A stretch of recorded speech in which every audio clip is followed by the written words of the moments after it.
Bali, ito po yung store natin dito sa may Gaisano Mall, Davao.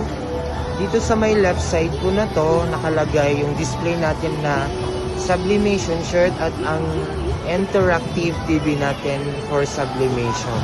Dito naman po nakalagay sa may center, two-tone polo. Bali, may mga nag-avail naman po dito sa display natin. Dito naman po sa may right side, nakalagay yung destination shirt natin na display sa Warmesh. Bali,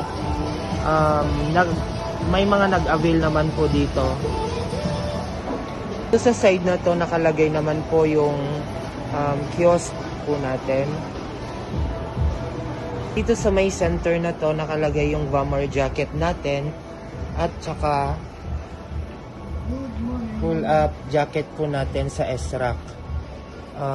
May mga nag-avail naman po dito sa item natin dito.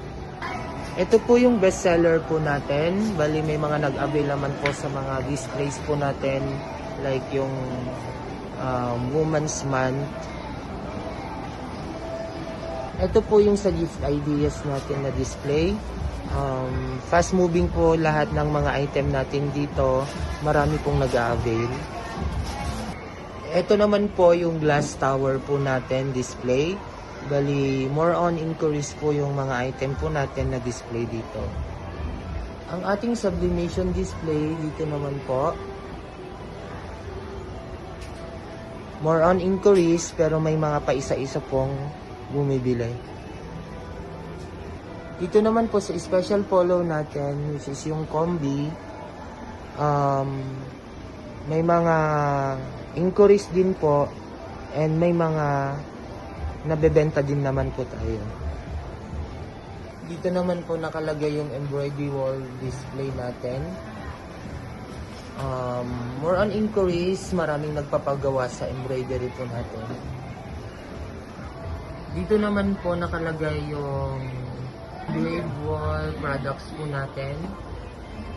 More on inquiries po siya, may paisa-isa pong nag-a-avail. Dito naman po yung name and photo wall display po natin. Bali, yung iba po dito is fast moving. Yung iba naman po more on inquiries. Pero mas marami po yung nag-a-avail. Ito naman po yung sublimation machine namin na nagagamit at nakakapag-run po kami. Ito naman po yung embroidery machine namin. Bali, okay na po siya, nagagamit at nakakapag-run po kami dito. Ito naman po yung DTF machine namin. Bali, working po siya at nakakapag-production po kami.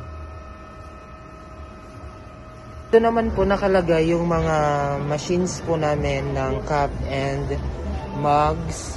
Tapos, andito po yung suppressor namin. Working po lahat yan at nakakapag-production po kami ng maayos.